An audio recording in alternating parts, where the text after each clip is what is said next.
Hello बच्चों, let's read some more poetic devices in today's class. In last poetic devices class, we had read poetic devices based on the repetition of letters, phrases or sentence, especially alliteration, assonance, consonance, repetition, refrain. There was one poetic device which is based on repetition and it was left to be discussed. It is anaphora. Children, what is anaphora? Anaphora is the repetition of the same word or phrase at the beginning of successive lines, clause or verses. कोई भी stanza या clause या lines में अगर ऊपर नीचे repetition of the same word or phrase in the beginning of successive line. Successive line means ऊपर और नीचे की लाइन में अगर कोई भी वर्ड या फ्रेज या क्लॉज रिपीट हो रहा है तो दैट इज एनाफोरा, ऊपर नीचे की लाइन में. For example, this poem you know is from class 10th, fire and ice. Here you see, some say the world will end in fire, some say in ice. Some say is repeated in consecutive lines. ऊपर नीचे की lines में some say और some say दोनों line start हो रही हैं same phrase से, तो this is an example of anaphora. Similarly, in class 11th you will see one example. This poem has been taken from Childhood, which is written by Marcus Nathan in class 11. Here you see all the stanzas start with the same line, that is, when did my childhood go? It is interrogative sentence. And then, was it the day I ceased to be 11? Was it the time I realized that hell and heaven? So what do you see? There again we see the repetition of this phrase. Was it the day? So this much is your repetition. Was it the day? Was it the? Was it the? This has been repeated in successive lines. ऊपर और नीचे की line में ये phrase repeat हो रहा है. Was it the day? Was it the time? तो डे और टाइम को नहीं लेंगे, was it the यहाँ तक हम ले लेते हैं. It is repetition. और इसको क्या कहा जाएगा? Which poetic device is it? It is anaphora. जो ऊपर और नीचे की लाइन में सेम वर्ड या फ्रेज या क्लॉज रिपीट हो तो that is known as anaphora. So this was based on repetition. Yesterday we learned simile and metaphor also. Then let us see some more poetic devices which are based on contrast, means opposite ideas or words coming together. Contrast का मतलब बिल्कुल उसका उल्टा होना. तो antithesis in contrast, जो कि बिल्कुल अपोजिट आइडियाज़ पे बेस्ड पोएटिक डिवाइसेस हैं, they in that antithesis appears first. Antithesis, the juxtaposition of contrasting ideas in balanced phrases. Opposite ideas, juxtaposition is दोनों अलग अलग पोजिशन होते हैं contrasting ideas in balanced phrases. एक सेंटेंस जो होगा उसमें हाफ एक आइडिया सजेस्ट करेगा एंड उसका हाफ उसका अपोज करेगा. So it will contrast, idea में उसके जस्ट अपोजिट होगा. For example, as Abraham Lincoln said, folks who have no vices have very few virtues. जिनके अंदर कोई बुराइयाँ नहीं हैं उनमें अच्छाइयाँ भी बहुत कम हैं.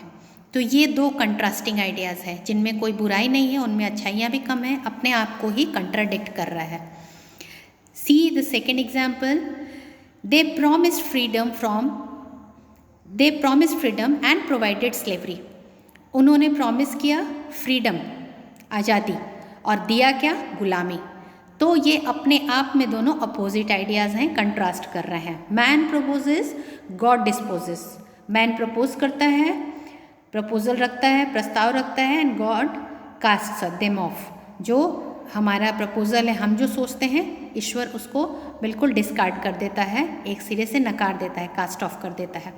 तो ये these all ideas contradict themselves, अपने आप में ही कंट्राडिक्टरी हैं, दोनों एक दूसरे को काटते हैं.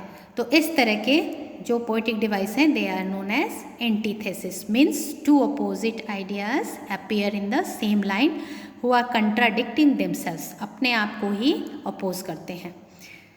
Then in the same series, next poetic device you will get it oxymoron. Oxymoron is a figure of speech in which incongruous or contradictory terms appear side by side. इसमें incongruous मतलब अजीब तरह के जो contradict करते हैं एक दूसरे को, absurd ideas, opposite ideas appear side by side. यहाँ पे आपको एक ध्यान देने की बात है कि वहाँ पे हमारे पास सेंटेंस में थे, फ्रेजेस आ रहे थे, क्लॉज आ रहे थे अपोजिट, और यहाँ पे जो है वो टर्म आएंगे, means words, will get words. ये डिफरेंस है एंटीथेसिस.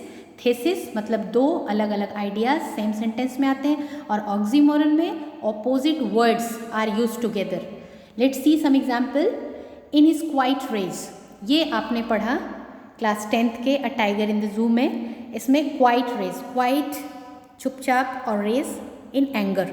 तो quiet rage one is opposite to another. शांत कोई नहीं रह सकता जब गुस्से में हो, और गुस्से में हो तो शांत नहीं रह सकता. दोनों अपोजिट आइडियाज़ हैं. क्वाइट हो तो गुस्से में नहीं होगा, गुस्से में हो तो क्वाइट नहीं होगा. तो ये दोनों अपोजिट आइडियाज सेम सेंटेंस में साइड बाय साइड आते हैं. Then it is known as oxymoron. Then let's see next example. It's a waking dream wish fulfillment. Waking dream. Waking dream is जगे हुए सपना देखना. Again, if you are awake, then you cannot dream. अगर आप awakened हो तो you cannot dream. आप सपना नहीं देख सकते हो. So again, these two opposite ideas appear together. Then next is cruel kindness. Again, you see, one person who is cruel cannot be kind. तो यहाँ पे again they have used opposite ideas. Cruel kindness drew me near. तो ये दोनों opposite ideas है उसकी cruel kindness. There are some more pair of words which you often find while reading poems और even text. Only choice, केवल. Choice का मतलब उसके पास बहुत सारे ऑप्शंस होंगे, तो ऑप्शंस में केवल ऑप्शन है. तो ये फिर से अपोजिट आइडियाज़ हो गए. सेम डिफरेंस, सेम डिफरेंस, बराबर एक तरह का और डिफरेंस अलग अलग. Friendly fire, again opposite ideas. Friendly cannot be fire, fire cannot be friendly. Again virtual reality, virtual means unreal and unreal reality. Again two opposite ideas. Controlled chaos, chaos शोरगुल और controlled. Again opposite ideas use together. Silent scream, quiet scream, चीख जो होती है वो कभी silent नहीं हो सकती. टेरिबली गुड, टेरिबली भयानक तरीके से अच्छा. तो that is again contradictory ideas. Close distance, बहुत ही पास और दूरी पे. These words you often find while reading. Exact estimate, estimate का मतलब अनुमान लगाना, स्पेक्यूलेट, और एग्जैक्ट का मतलब बिल्कुल प्रॉक्सिमल होना. तो ये दोनों अगेन अपोजिट आइडियाज़ हैं. Student teacher, student cannot be a teacher, teacher cannot be a student, but sometimes a student rehearse as a teacher, they enact as a teacher. You might have enacted on teacher's day, so that word is student teacher. Random order, random, unorderly and order. So these all words contradict each other, so whenever they appear in a poem they are known as oxymoron. So I hope you understood antithesis and oxymoron. Then another poetic device based on contradictory ideas is paradox. It is also known as an antinomy, is a statement that appears to contradict itself. So in this, just see this example, then you will understand the difference. इसको antinomy के नाम से भी जाना जाता है. Often you will find this, there you will get statements. This is the beginning of the end. ये शुरुआत है, अंत की शुरुआत है. Said Eeyore, Winnie the Pooh's best friend. One of the Winnie the Pooh's best friend. आप देखते होगे कार्टून, तो उसमें ये एक स्टेटमेंट उसका है. This is the beginning of the end. ये अपने आप में दोनों कंट्राडिक्ट कर रहे हैं, अपने आप को ही काट रहा है. एंटीथेसिस में दो opposite ideas side by side आते हैं, और यहाँ पे अपने आप को ही खुद को कंट्राडिक्ट करता है, खुद का ऑपोजिट आइडिया होता है। वॉर इज़ पीस, युद्ध जो है वो शांति है। Freedom is slavery, freedom is slavery. Then ignorance is strength. So here you see the ideas contradict themselves in this sentences. तो जहाँ पे भी आपको पैराडॉक्स दिख रहा है वो अपने आप को ही आइडिया काट रहा है। पहला जो थॉट है और दूसरा थॉट उसका ऑपोजिट है, उसको कंट्राडिक्ट कर रहा है। जबकि एंटीथेसिस में टू ऑपोजिट आइडियाज आते हैं, जहाँ पे आपने देखा था किस तरह से मैन प्रपोजेस गॉड डिस्पोजेस, ये दोनों ऑपोजिट आइडियाज़ हैं।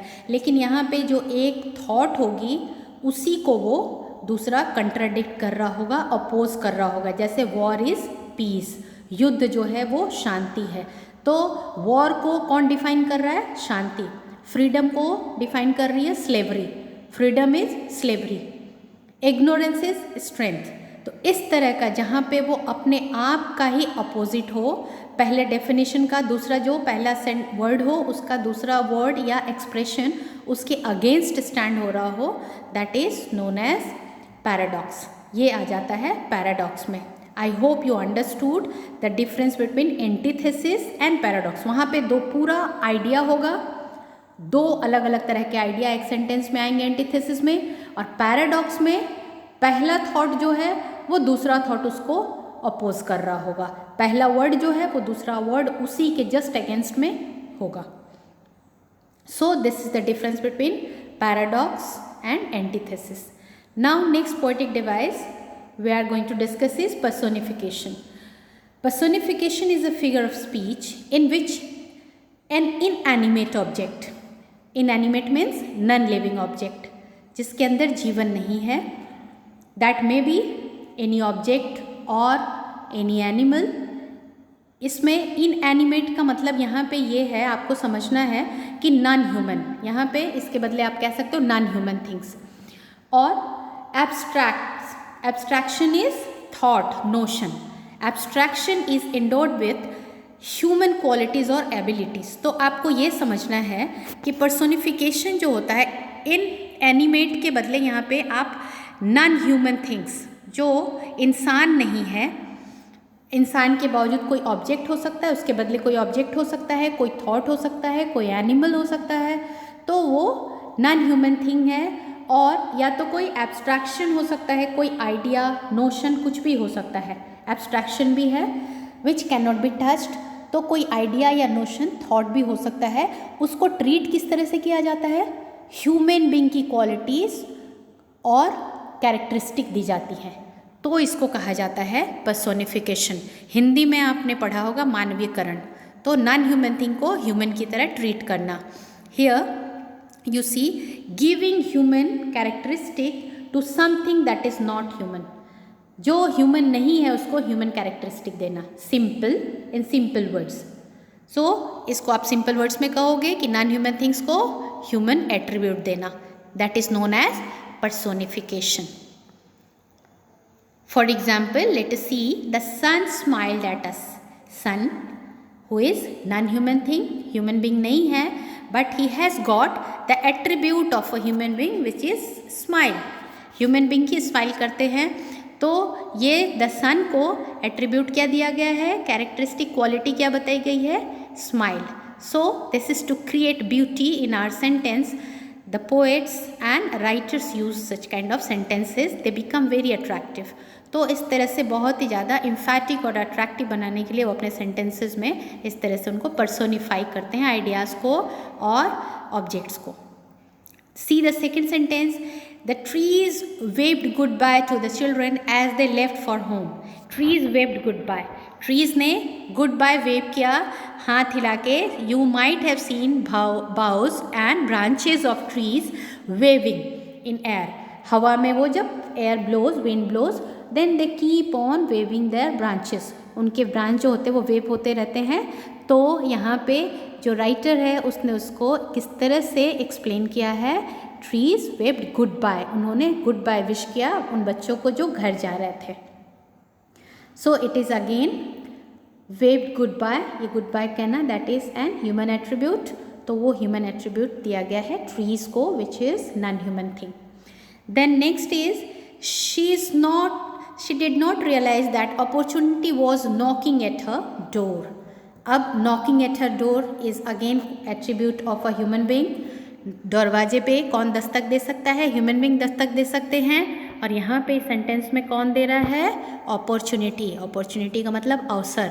तो अवसर उसको नहीं पता चला कि अवसर उसके दरवाजे पे दस्तक दे रही है. शी डिड नॉट रियलाइज, ये वो रियलाइज़ नहीं कर पाई कि अपॉर्चुनिटी उसके दरवाजे पे नॉक कर रही है, अवसर उसका इंतज़ार कर रहा है. तो this is again a human attribute which is given to an abstract notion.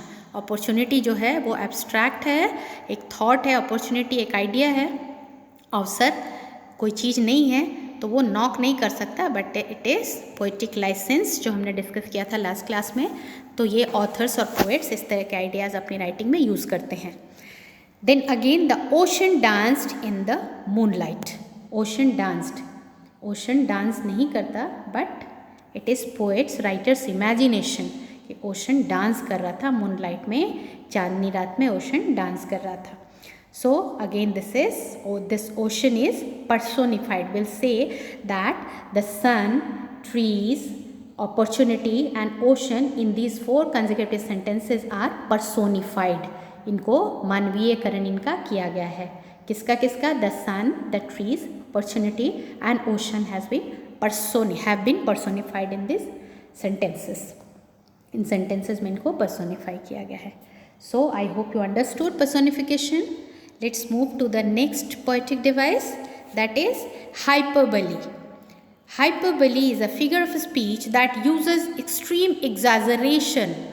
Exaggeration is overstatement, बढ़ा चढ़ा के चीज़ों को कहना, exaggerate करना, चीज़ों को बढ़ा चढ़ा के overstate करना.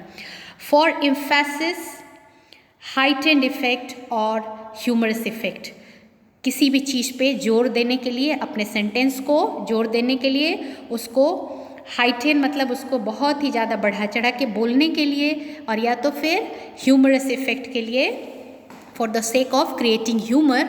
कभी कभी लाफ्टर क्रिएट करने के लिए किसी भी चीज़ को बढ़ा चढ़ा के कहा जाता है. तो जब बातों को ऐसे बढ़ा चढ़ा के एग्जैजरेट करके जो पोएटिक डिवाइस बताती है, that is known as hyperbole. The examples of hyperbole you see, I have asked you a million times. मैंने तुमसे million times पूछा है. Is it possible to ask a million times? क्या कोई पूछ सकता है? But we often use this sentence.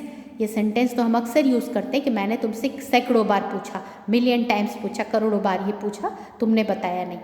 तो this is exaggerated statement which cannot be a reality. वास्तविकता से उसका कोई लेना देना नहीं है. It is only exaggeration.